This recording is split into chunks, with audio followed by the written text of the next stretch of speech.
365 రోజుల కాన్సెప్ట్ ఎందుకు వచ్చిందంటే, కొంతమంది ప్రతిరోజు రకరకాల రీజన్స్‌కి పెద్ద పెద్ద ఫ్యామిలీలు ఉన్న వాళ్ళకి కూడా ఇప్పటిలాగా ఎవరైనా పెద్ద ఫ్యామిలీస్‌లో వాళ్ళు పెద్దవాళ్ళు అయిన వాళ్ళు ఎవరైనా పోయినా అది వరకు వెంటనే తెలిసేది.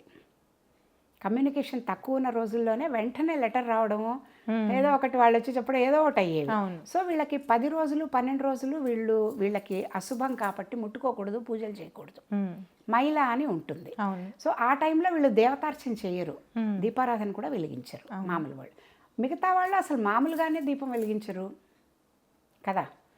రోజు చేసే శాస్త్రోక్తంగా చేసే వాళ్ళే ఇలా అంటు ముట్టు ఇవన్నీ వచ్చినప్పుడు చేయనప్పుడు మరి మామూలు వాళ్ళు ఎప్పుడో పెడతారు దీపాలు, సంవత్సరంలో 4-5 సార్లు పెడతారేమో పండగ రోజుల్లో, మిగిలిన సార్ అసలు వెలిగించరు. అలాంటి వాళ్ళకు కూడా మేలు చేయాలి అని అంటే కనీసం రోజుకు ఒక దీపం చొప్పున సంవత్సరం మొత్తంది కలిపి పెట్టడానికి కార్తీక మాసంలో ఒక అవకాశం ఇచ్చారు. ఒక్కరోజైనా పెట్టండిరా బాబు అన్ని సంవత్సరం అంతా కలిపి అని.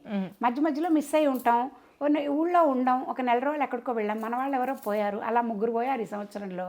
13 30 రోజులు, నెల రోజులు పోయాయి, 15 రోజులు చప్పున 30 రోజులు అక్కడ పోయాయి, ఊళ్ళో లేకుండా ఒక నెల పోయింది, 2 నెలలు మనం దీపం పెట్టలేదు ఇంట్లో. ఏ రోజు ఇంట్లో దీపం పెట్టకుండా ఉండకూడదు అసలు, ప్రతిరోజు దీపారాధన జరగాల్సిందే.